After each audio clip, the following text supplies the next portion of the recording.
Assalamualaikum, papunta ka man sa Luneta sa National Museum History.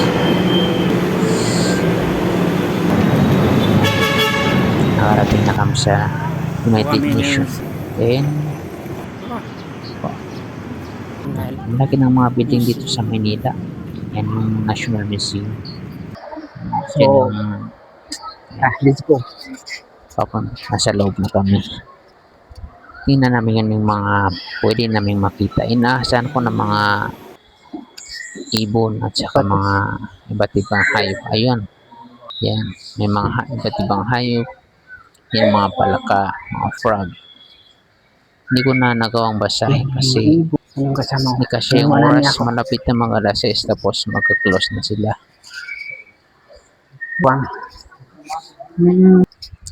Ito naman yung mga rainforest. Meron kang makita dito. Marami kang makikita. Sana makabalik ako ulit dito.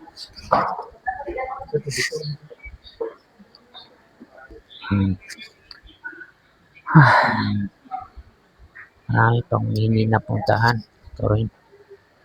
Ano kaya ito?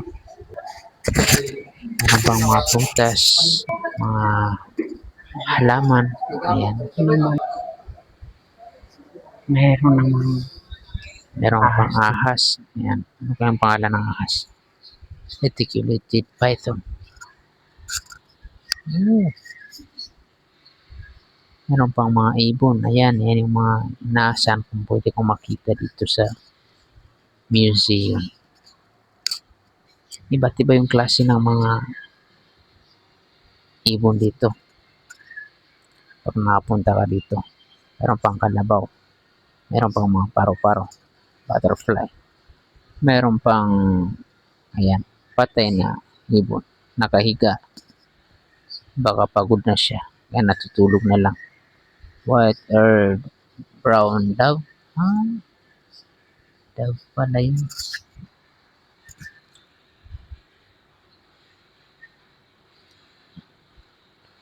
Marami kaming pinuntahan dito. Kunti lang yung na-videoan ko.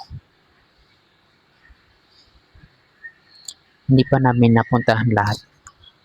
Kasi hindi kasi yung oras. Yan. Nagpipicture na naman kami dito. May mga ibon. Mga pagong. Iba't ibang klase ng hayop. Na makikita sa Pilipinas na nasa loob lang ng museum. Ito naman yung skeleton ng wild pig tsaka yung deer. Ito naman yung kalabaw. Ay, ano naman ito? Local minerals collection. Ito naman yung mga local minerals, mga metallic. Meron pang mga sulfur. May mga iba't ibang collection sila dito. Sa susunod pagbalik ko dito, bibili ko lahat. Meron pang sa kabilang pwede ko pa yung i-video. Kabilang building. Na museum din ito.